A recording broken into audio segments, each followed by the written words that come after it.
Good afternoon and welcome to this. Sorry? Not starting.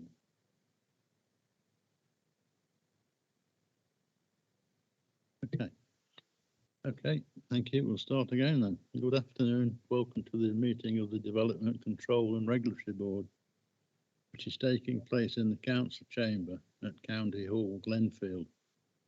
Though some officers will be joining online via Microsoft Teams, this is a public meeting and is being broadcast to the public via YouTube. Could I ask those members and officers in the Council Chamber raise their hands if they wish to speak, and those joining online use the Microsoft Teams raise hand function.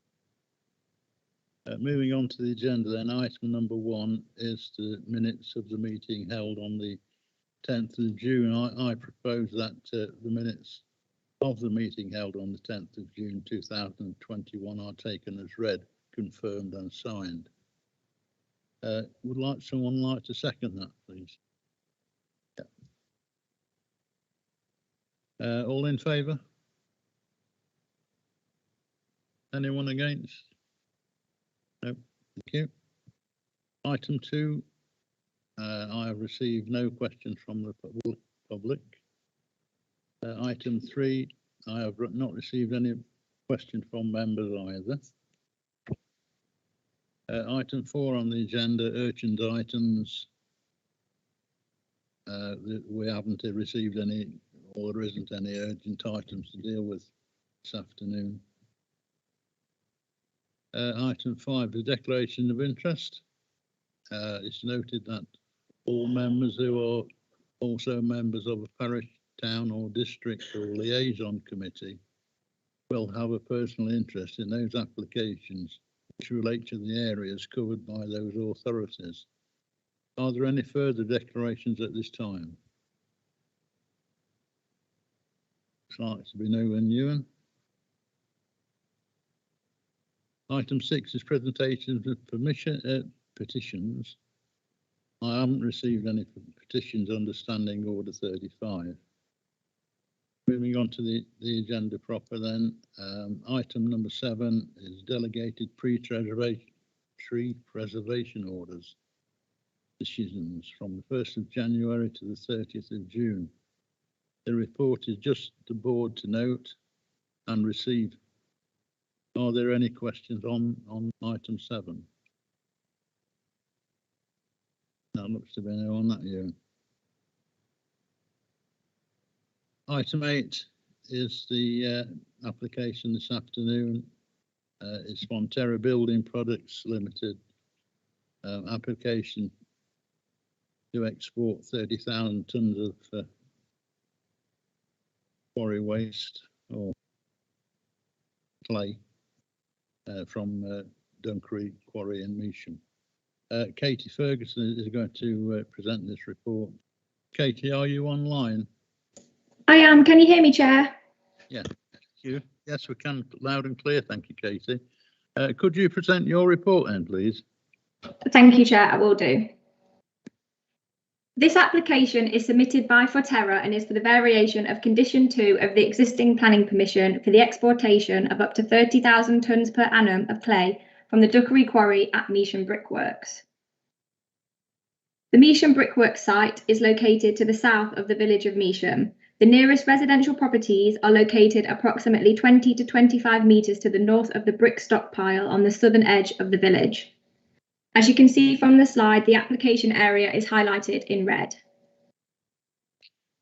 This slide shows that Measham Brickworks as a site is split by Atherstone Road into 2 operational areas, the clay extraction area, known as Duckery Quarry, and the brickworks land, which includes the brickworks and terracotta complex. There are 3 access points to Measham Brickworks via Atherstone Road. One entrance provides access to Duckery Quarry to the west of Atherstone Road, and the 2 additional entrances access the brickworks land to the east of Atherstone Road, with HGVs accessing the site with the entrance nearest the village, and the staff and visitors predominantly using the southern entrance. Public footpath P87 runs along the eastern boundary of the works site and Measham Brickwork lies within close proximity to the River Mease, as you can see from this slide. This slide shows the weight restrictions on Atherstone Road. There is a vehicle 7.5 tonne weight restriction limit just north of the quarry and works access on Atherstone Road, restriction HGVs from travelling through the village. The Parish Council commented on the use of the HGVs, observing the weight restriction on Atherstone Road, and requested that up-to-date weight restriction signage is installed.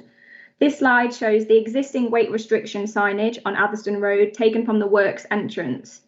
The Highways Authority have checked the location and position of the signs, and they do accord with the weight restrictions and therefore do not need updating. As you can also see from the photo, there is signage on Atherstone Road directing all HGVs left out of the works site to avoid the village. There is no signage for HGVs exiting the quarry, as the majority of vehicles sign in and out at the gatehouse, which is located within the brickworks site. The proposal seeks to vary Condition 2 of the existing planning permission for the exportation of up to 30,000 tonnes per annum of clay from the Duckery Quarry at Measham Brickworks. To allow for this exportation, the proposal would result in a maximum of 40 HGV movements, comprising 20 HGV arrivals and 20 HGV departures per day. The Highways Authority has no objections to the proposal and commented that all HGVs associated with the proposal would use the existing access on Atherstone Road, and the internal routing of the HGVs would ensure that on leaving the site, they're all able to use the existing wheel wash facilities. There have been no objections from statutory consultees and no representations from the public have been received.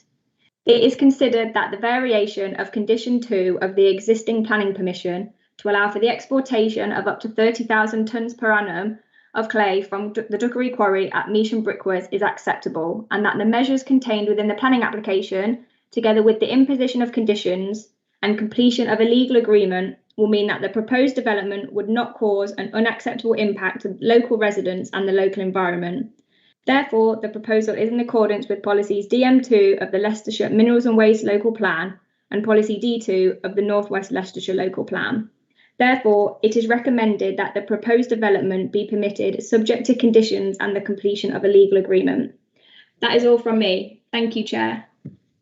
Thank you, Katie. If you just stay in line, just in case there are any questions through the members' discussion. We've had a note from Robert Ashman. Could you?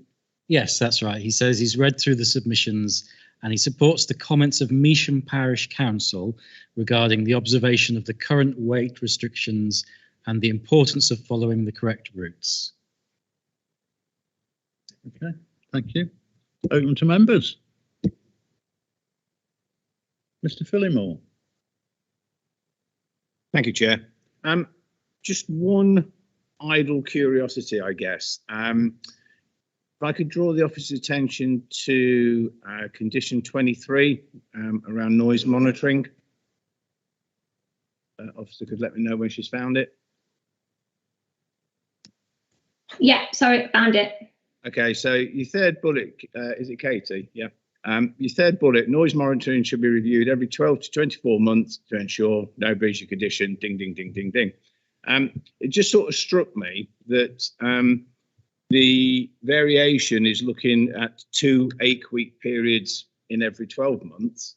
And I'm just curious how we're going to align the increase in activity and noise in 2 8-week periods if we're only monitoring every 12 to 18 months. So if we have a bit of clarity on that, please. Katie, are you able to deal with that?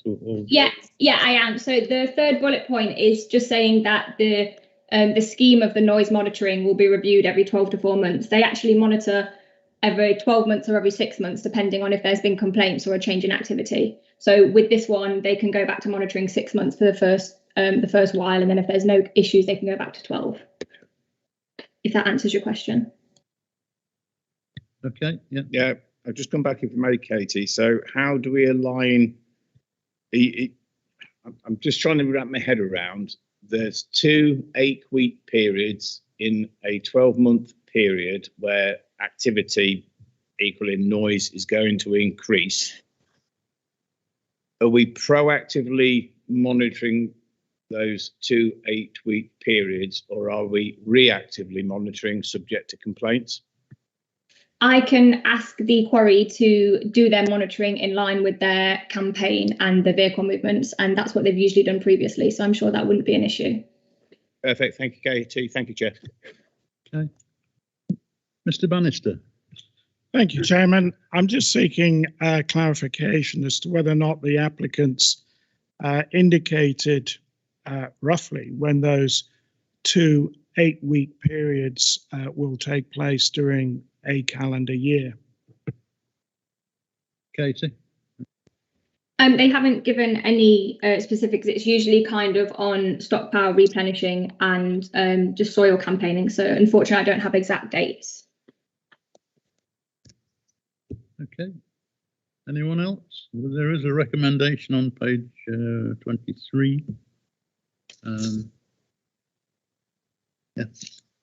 Recommendation has been moved by Mr. Allen. Is there a second? Mr. Phillimore? We'll take a vote on then. All in favour of the recommendation? Anyone against? That's passed. Thank you. Moving on then, item 9 is delegated decisions scheduled between April 2021 to June 2021. This report is just for the board to note. Are there any questions on these? Looks to be no. Thank you. Item 10, as I've said, there are no urgent items. On item 11, Chairman's announcements. The only thing I have to say really is there have been no enforcement notices issued between April and June 2021, so there is obviously nothing to report. And finally, can I thank you all for coming? I'll close the meeting at whatever time it is, at 12 minutes past 2, I think. Thank you very much.